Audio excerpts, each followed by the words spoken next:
Muito bem. Vamos fazer assim uma digestão do que acabámos de ouvir.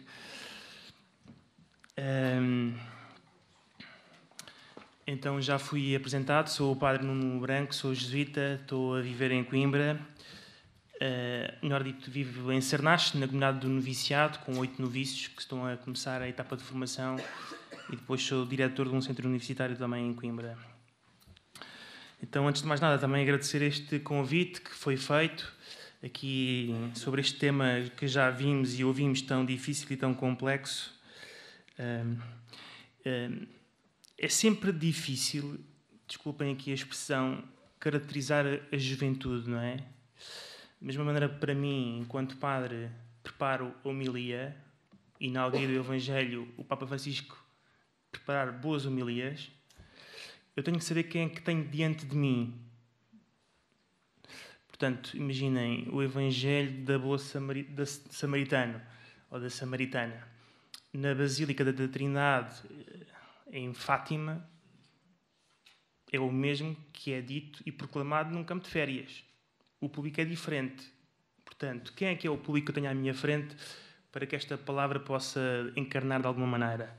Então, uma coisa que é fundamental é, neste trabalho de acompanhamento e discernimento, é quem é que eu tenho diante de mim. Tenho que conhecer a pessoa, tenho que conhecer o contexto, tenho que conhecer a realidade, senão estou a falar no abstrato e a pessoa não vai ouvir e aquilo não lhe vai dizer nada.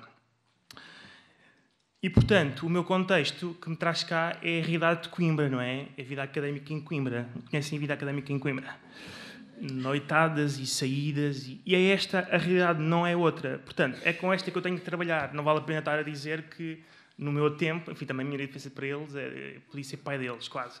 Mas, pronto, eu também saía à noite, e também se tomava uns copos, e também, pronto. E então, e agora? Aqui em Coimbra, ali em Coimbra nós sabemos, não é, que ali toda a gente deseja ir para Coimbra estudar. Estudar, não. Ir para lá, na vida académica. Então, que realidade é esta que eu encontro em Coimbra? Mas não digam a ninguém, está bem, isto é só em Coimbra. Noto que as pessoas, eu não vou dizer a juventude nem os jovens, porque, como dizia alguém, a juventude não existe, o que existem são pessoas, não é?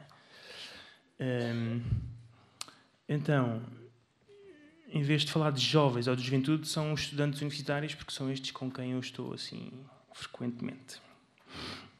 Então, acho que hoje em dia, um crente ou um descrente é cada vez mais por opção e convicção, inclusive é um descrente ou um ateu, é mais por opção e convicção do que por suposição, é suposto eu ser crente, ou é suposto eu ser ateu, e por tradição. Já há poucos são católicos e crentes por tradição. Eu sou católico e crente porque sim, não é porque tradição, nem por suposição, porque é suposto. Também, hoje em dia, vejo assim um tempo de grandes incertezas, e é normal, também eu as tenho. Portanto, não é só o jovem que tem incertezas. Todos nós vivemos no mundo das incertezas. Porquê? Porque toda a gente nos promete tudo e ninguém realiza o que promete. E nós ficamos fascinados com anúncios, com publicidades, com discursos, com vozes. Então, por ali está a felicidade. Não está, enganei-me, volto para trás e é para aquele lado. E, portanto, onde é que está a verdade hoje em dia, no século XXI? Não é? Esta é uma pergunta desde sempre. E, portanto, como eu vivo inseguro, todos nós, com incertezas, com perguntas, com interrogações, a que é que nos agarramos, assim instintivamente? Às regras, à lei. De tal maneira que a pergunta que me fazem a mim, enquanto padre, é: padre, posso ou não posso? Epá, posso ou não posso? O que é que diz a Igreja sobre isto? Claro, eu posso dizer o que é que diz a Igreja sobre isto. Mas é sinal que vivemos num tempo de grande insegurança e temos que nos agarrar a alguma coisa, que são as leis, que são as regras, que é o que é dito, que é o que é pedido, que é o que é exigido. Embora as regras sejam fundamentais. Sem regras, ninguém se governa, não é? E também são as regras que nos dão identidade, que estabelecem limites e que dizem o que é que nós somos. Depois, uma coisa que eu encontro muito hoje em dia é todos estamos em movimento. As pessoas, assim, o pensamento, eu não sou adivinho, mas o pensamento que mais nos passa pela cabeça é: eu tenho que me ir embora. Mas embora para onde? Para ali. Depois chego ali e tenho que me ir embora. E estamos sempre numa de tenho que me ir embora. E estamos sempre todos em movimento, não é? A nossa vida hoje em dia é como se vivêssemos num grande salão de aeroporto. Estou à espera de me ir embora, à espera de apanhar o avião. E agora encontrei-me 2 pessoas, mas nem sequer a conheço. Também não há problema se não a conheço. Não... Portanto, hoje em dia, nós vivemos cada vez mais em salões de aeroportos, em terminais ferroviários que chegam comboios e que vão, mas que nós não temos relação com as pessoas. Faz-me confusão que num dia, num grupo de partilha e de oração lá com universitários, que eles estão-se a conhecer, formaram um grupo novo, imaginem, e que eles tenham mais à vontade para partilhar com desconhecidos coisas que depois não conseguem partilhar com os seus amigos. É normal. O movimento grande este que eu encontro lá em Coimbra, que é o que é que eu faço com eles, porque o primeiro ano eles estão a chegar à universidade, o segundo ano vão para Erasmus e o terceiro acabou. E então o que é que eu faço com isto? E depois o mestrado, que são 2 anos, vão para fora de Coimbra, que a malta quer o que quer é ir para Coimbra e assim que puder sair. Portanto, ninguém faz mestrado em Coimbra. Enfim, estou a exagerar, mas... Portanto, como é que eu posso acompanhar o processo de crescimento de alguém se esta pessoa só se cruzou comigo durante 1 ano letivo? Outra coisa que eu também vejo que é... Isto para mim é um grande desafio, que é... Todos nós, não são só eles, precisam de provas. Provas, certezas, respostas. Preciso de verificar, preciso de testar, preciso de comprovar, preciso de experimentar, preciso de sentir. Não é? Alguém dizia, eu penso, logo existo. Não, hoje em dia não é assim. Eu sinto, logo existo. Preciso de sentir. Preciso de viver intensamente as coisas. Preciso que as coisas me toquem, me belisquem, me afetem, me puxem para mim. Claro, também preciso de pensar, mas hoje em dia nós sentimos mais e pensamos menos, não é? Às vezes perguntam-me lá no CUM o que é que eu devo seguir, o coração ou a razão? Pergunta típica, não é? Portanto, agora tenho uma resposta que é um coração inteligente. Ou seja, um coração que sente, mas que pensa sobre aquilo que está a pensar. Senão é só impulsividades e emotividades, coisas dos quais depois nos vimos a arrepender porque nos precipitamos. Então, um coração inteligente. Depois, admiro muito na malta, uso assim esta expressão, a malta universitária que tem um grande desejo de radicalidade. Testemunhos, exemplos. Não me expliques, mostra-me, não é? Não me expliques como é que as coisas se fazem. Mostra-me. Precisam de exemplos de santos, exemplos vivos. Gostava que o Papa Francisco canonizasse mais pessoas e mais solteiros e mais casais e mais... Pronto, mais leigos. Precisamos de leigos santos e leigos no altar santos. Estão a ver? Com a mulher ao lado, os pequenitos ao lado, ali numa igreja.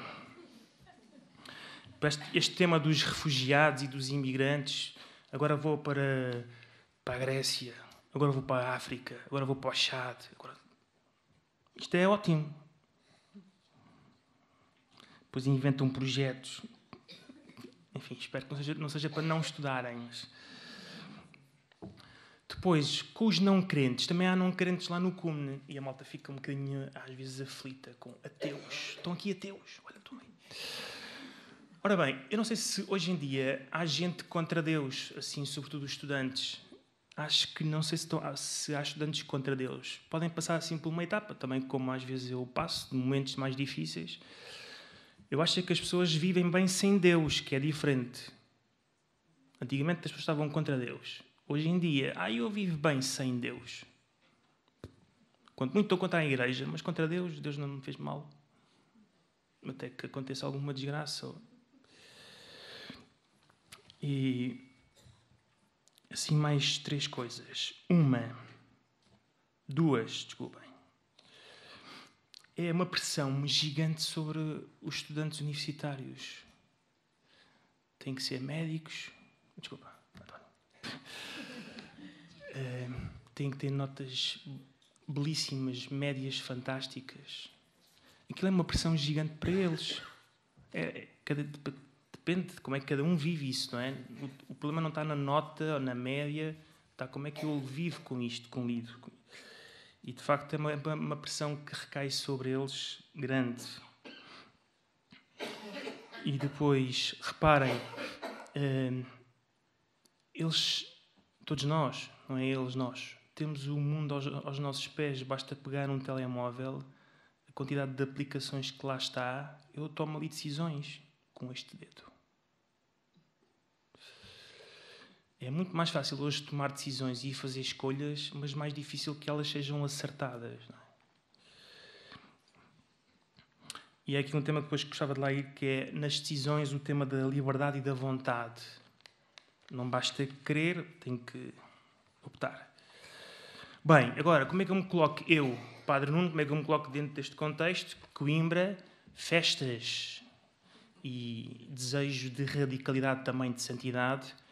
Às vezes pergunto-me, será que eles não estão, às vezes, não estão, isso asseguro que não estão, esquizofrénicos, que é... Agora, como é que eu vou ser católico lá fora? Uma pergunta frequente. E no outro dia ouvia de um jesuíta, também trabalhava no CUM, eu acho que ele encontrou a solução para esta pergunta, que é esta. A figueira não tem uma placa no tronco a dizer eu sou uma figueira. Mano, tem figos, é figueira. Tem laranjas, é laranjeira. Vai lá beber os copos. Porque pelos frutos você vai saber quem tu és. Não precisas de dizer uma placa a dizer sou animador do cume ou sou católico praticante. Pá, se és figueira, dás figos. E os figos vão se ver. Pronto. Agora, claro que esta figueira, que esta árvore, precisa ser alimentada, tratada, cuidada, podada, não sei, cortada, regada, amparada. Mas se a figueira é figueira e é boa figueira, dá figos. Portanto, dás figos na noite e dás figos no cume. E num centro universitário católico. Então, acho que aqui nós, como é que eu me coloco aqui dentro deste contexto? Não é de não ter receio, é uma oportunidade de ajudar estas pessoas. E o discernimento, também, como já foi dito aqui pela irmã Marta muito bem, em cada época, em cada momento, em cada lugar, por onde é que passa a vontade de Deus? Agora, a vontade de Deus não está escrita em nenhum lado. Porque o século XXI é diferente do século III. E aqui é que entra a palavra dificílima, que se chama discernimento. O discernimento é isto. É em cada tempo, em cada lugar, o que é mais agradável a Deus. A nossa vocação só é uma. A minha vocação não é ser jesuíta. Peço desculpa por escandalizar. A minha vocação é ser santo e irrepreensível aos olhos de Deus e aos olhos dos homens. Esta é a nossa vocação como cristãos. Agora, o ser jesuíta, ser companheiro de Jesus, é um modo de ser santo e irrepreensível. Não digo que o seja, porque não sou. Mas é um modo. A vocação, o fim, é Deus, é o próprio Senhor. Eu sou seu companheiro. Pergunta é esta, então, que eu faço várias vezes, que é como é que se acompanham, então, estas pessoas, estes estudantes universitários? Portanto, também aqui, como a irmã dizia, eu vou muito aos encontros de Jesus na Bíblia, nos Evangelhos, e tenho sempre aqui uma coisa presente. Um paralítico pede para andar, um cego pede para ver, um leproso pede para ser curado. Estão a ver, é chato que um cego peça para ver e Jesus lhe diz, levanta-te e cura-te da tua lepra. Não vim para isto, não é? Mas também... Jesus não se contenta em curar o leproso da lepra. Diz, vai e não voltes a pecar. Portanto, o que é que Jesus faz? Jesus cura, primeiro passo. É cego, passa a ver. É leproso, é curado. É paralítico, passa a andar. Mas faz outra coisa a seguir, que é salvar. Então, não há salvação sem cura. E não há cura se eu não conheço a pessoa com quem tenho à minha frente. Ele é leproso, não é cego. Ele é... Porque é que lhe estás a dizer levanta-te e anda? Ele anda. Então, uma vez mais, é preciso conhecer bem de quem é que temos diante de nós. Pronto, e estou-me a aproximar do fim. Gostava só aqui de dar um exemplo que aqui me entretive um bocadinho com os discípulos de Emaús, que é uma passagem que eu aprecio bastante. Conhecemos, não é? Bastante bem. Então não vou ler o Evangelho. Vou só tirar aqui algumas observações que acho que nos podem servir úteis para o acompanhamento de... Então, este texto dos discípulos de Emaús começa e termina da mesma maneira. 2 dos discípulos iam a caminho. A primeira parte do texto, iam a caminho de Emaús. A última parte do texto, iam a caminho de Jerusalém. Iam a caminho. Portanto, onde é que nós encontramos as pessoas? No caminho. Uma vez mais. Nós dizemos, e agora está tudo em movimento, ninguém para. Também, já naquele tempo, ninguém parava. Portanto, os discípulos iam a caminho. E é a caminho, e diz aqui o texto, enquanto caminhavam, portanto, é enquanto caminhavam, não vamos dizer às pessoas, para. Enquanto caminham, Jesus aproxima-se deles. E este texto tem aqui 2 particularidades, que é isto. Os discípulos é que são a figura principal deste texto, não é Jesus. Porquê? Porque deles Jesus se aproxima ou desaparece. Ou seja, o sujeito do texto são os discípulos de Emaús. Portanto, Jesus aproxima-se dos discípulos de Emaús e depois, na fração do pão, distancia-se. Portanto, eles são os protagonistas. A proximidade de Jesus dá-se de 2 maneiras. Através da palavra e do gesto. Palavra. Faz boas perguntas. Que era: que palavras são essas que trocais entre vós, enquanto caminhais? E depois os discípulos de Emaús são muito vagos, como somos todos nós. Tudo o que acontecera, o que lá se passou, nada de concreto. Depois, uma pergunta fundamental, que é esta que Jesus faz, que é: que foi? Estão a ver? Uma pergunta foi. Que foi? No acompanhamento, nós desempatamos com boas perguntas. O que é que se passou? O que é que se está a passar contigo? O que foi? Conta-me lá, descreve lá.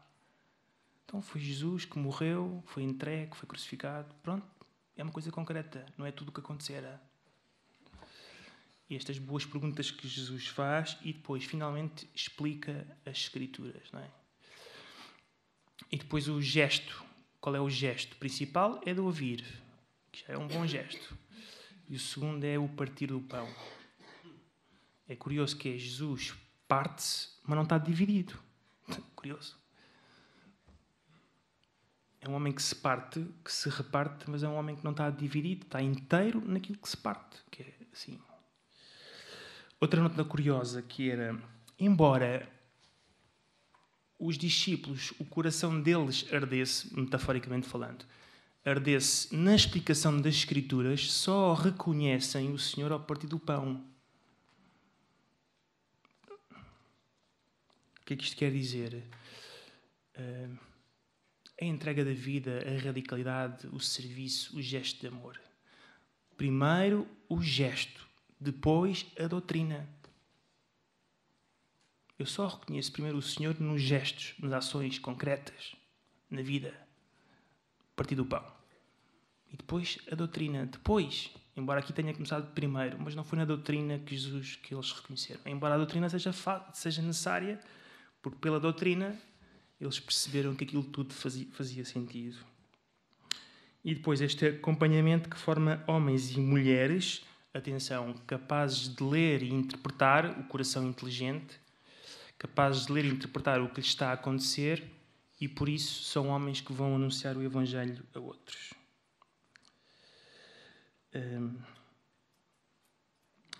Pronto, e aproximo aqui do fim. Já não sei como é que isto está a tempo. Finalmente, caminho. Este é um ponto e depois a seguir termino mesmo. Caminho. Ou seja, o caminho é diferente de acumular atividades. Hoje em dia organizamos atividades e eles vão a tudo.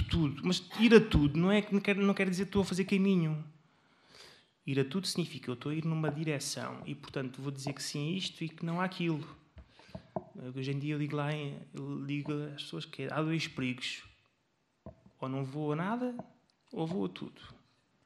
Mas o caminho não é não ir a nada nem ir a tudo. É dizer que sim a não, dizer que sim a isto, dizer que não a aquilo.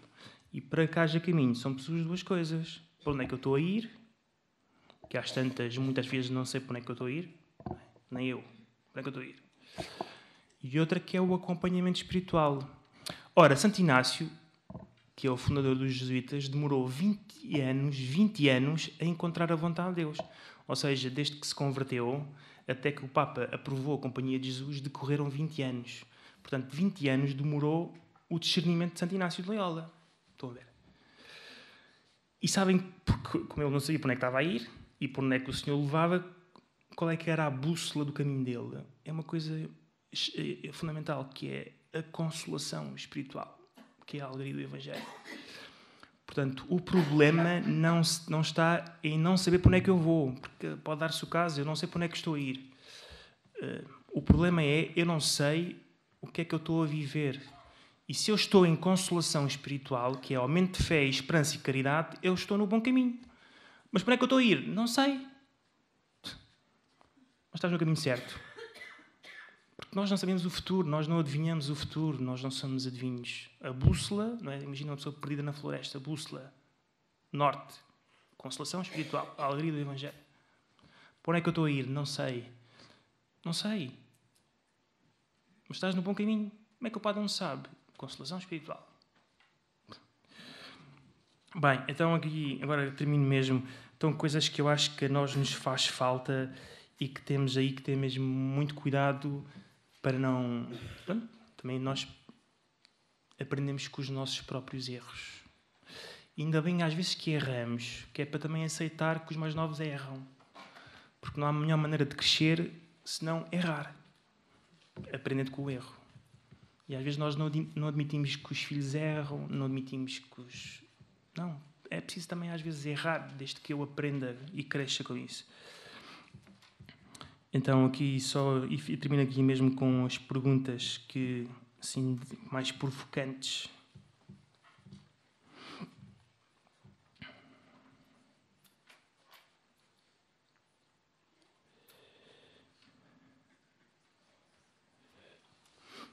Então acho que em geral nos falta a nós, que temos esta função, falta-nos a liberdade, falta-nos dar a liberdade ao outro e falta-lhes dar o protagonismo aos mais novos.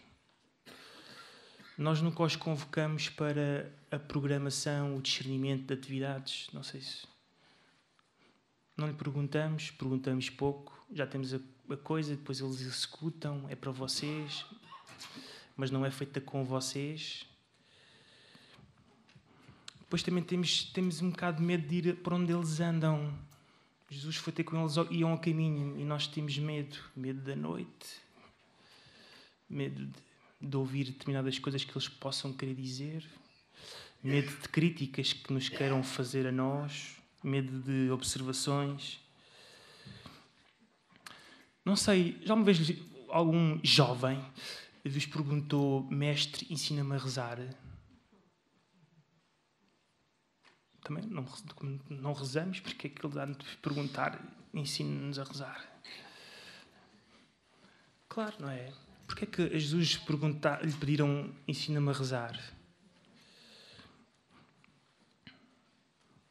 Então, estar com eles, gastar tempo gratuitamente, onde não há nada ali, trabalho quase apostólico, a gratuidade deste trabalho, desta missão.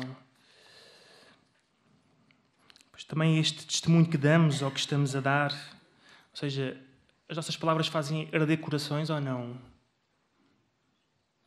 O que dizemos, como estamos, faz arder o coração, mesmo que tenhamos que dizer a eles: ó homens sem inteligência. Mas isto está mais para meio, antes. Portanto, esta liberdade para dizer a verdade ao outro. Fazemos-lo ou não fazemos? Não por agressão, mas por amor, por compaixão. Portanto, não sei se também temos esta imagem de medo que nos conheçam a nós, frágeis.